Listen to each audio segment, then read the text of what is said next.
دسته چه گوتو بیشکریه جه هجای ابراهیم برو اندام دسته دانستاندن اپوزیسیونا سوریا جه جنیف سوئیسرای دپرسم هجای ابراهیم تو بخیر هاتی آرمان جه کمبون شاندا دسته دانستاندن سوریه لجنیف افجاره بتایبتی چه بو؟ او چه بحث کرد؟ روش باش کمبون مد 10 و 11 مهشاده لجنیف چه بون دست که به نونر نافدولتی را گر بدرسون کمبونک برفرخ چه بو و مجار گهاتن آخافتن به تایبت لسر روشا پنابرین سوری لولاتن در دور سوری و همجی لأوروپا و هنک آستانگی و زحمتیه گش خلک سوری را درد کوه و هن ولات دخوازن وان پنابرا وگرینن و ته روشکی آرام لدورکی سوری تنه خلک لی وگرن هر وحاجی لسر راوستاندنا کومیتا دستوری اف 2 ساله به پیش دنه چویی هنک آخافتن چه بو ریکفتن چه به دورک مناسب بیدیتن رومشتن لی چه بن و گلک مجاری دنجی به روشا خواندنی مادام این بحثا جوینت کن و چاخه اگر هیا کجا کدی کمبونین کومیتا دستوری سوریا دست بکن؟ يعني او درفت هي لروسيا دبينه جنيف ندفركي مناسبه جويناره هن دفريدن هاتن بحث كرن دفرن هن رژیم قبول نكرن وك نيروبي وك فيينا هر وهاجي دفرن هن اوبوزيسيون دي نقلكي مناسبه وك بغداد يعني طهران به او به دنگ هین چه دبیجن یعنی جه هری باش بو انجام دان وان کمبونان به تایبتی لسر دستور سوریه کی ویا بیا هوا براستی یعنی داوی شاندا اپوزیسیون دبینه انه نجی گلکی گرنگه چاوا و کار بکرن و چه به رومشتنات بکرن جه هری مناسب او گل جنیف چه به او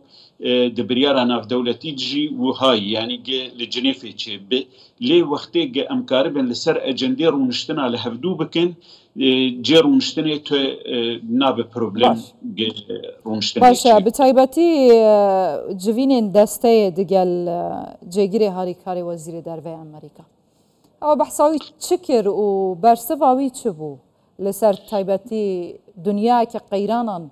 روجاوای کردستان باکوری روشالات سوریا بگشتی سوریا تدا در باز دبید چه بود؟ بله او رونشتنکی گنگ بو لسر گلک مجارین سوریا توایی یعنی یه گوبری نهاجی ما بحث کرن آخافتن هات کرن و بتایبت روشا آبوری و اولهی لتوایی سوری هر وحاجی ما وکی اندامک دویشان دیده دسر وان بویرین گداوی لدورین ماتین کرن چج آلیه بن پیکرنه گج آلیه قصدی و چکداری گبسر و تگ گریداینه یعنی گرتنا برنا زاروکا به گرتنا سیاست مدارها به شواتا اوفیسا به هر وحاجی به تایبت لسر روشا دوری و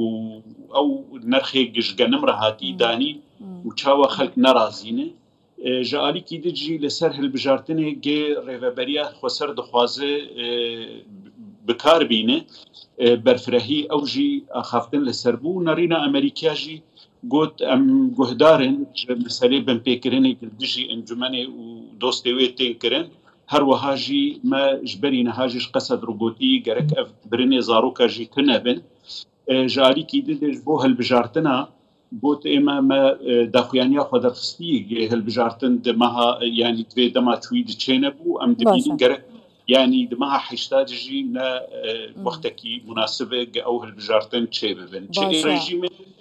ريفابريا خسر بن كانجي هند خازن أو هالبجارتن شيء با وميكانيزما بريفتشونا فان هالبجارتنان بتشرانجي با ياكو بتايباتي بدرجة يك تركيا لدجيا وقوتيا هار تشتيت كين حتى كو هالبجارتن شيء نابن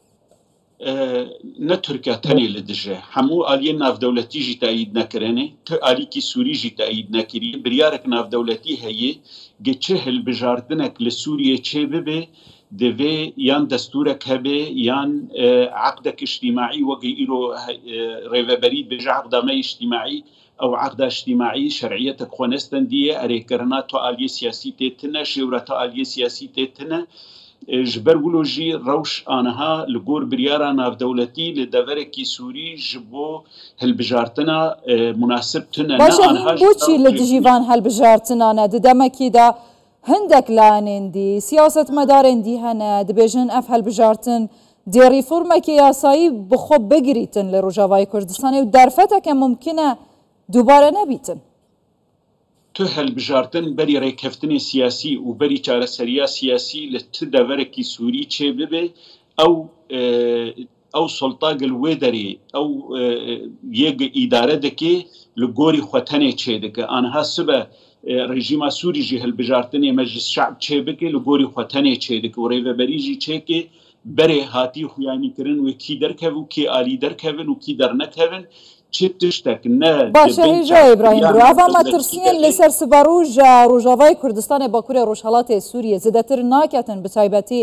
دەستپێکە هەیڤا داهاتی لە ئاستانە بڕیارە ئەردوغان و پۆتن ژی کۆم ببن و پۆتن ناڤەشێری دەبێژیتن هەر تشتێکێ لە سووریا چێت بیت بە هەفکاریە تورکیا و بۆ ئاگەهداریەوان چێت بیتن ئەvە دەهێتە چواتەیە هون چاوە فام دکەن ئانەها یعنی چه ئالیە ناودەولەتی تەوایی بێ چژی دولتê esîtana bê haj hevdû hene û nayê qebûlkirin ge alîk tenê li gorî xwe ne hilbijartina ne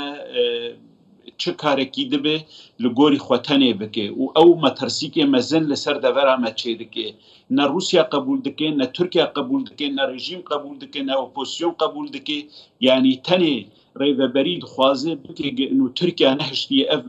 hilbijartin çê bibe نه برای تو اعترافکی ج رژیم سوری استندیه تو اعترافکی ج آلیه نافدولتی استندیه و یو ان به تعبیریا هلبجارتنا بکی تشتکی ولو تنه دخوازه باشه هیجا ابراهیم بکرتیش کرم خودم ممکنه افکارم بیشن خلاص مراق کرد جگری هاریکاری وزیر دروی امریکا رسروان هلبجارتنی روجاوای کردستان چه گوته هوا بکرتی گوتی آنها روش نمناسبه و د پیشروجی دجی گوری مها حشتا هاتی دانین نمناسبه گه هلبجارتن چه ببین باشه گلک سپاس بو هیجا ابراهیم برو اندام دسته دانستاندنین اپوزیسیون سوریا ژنیف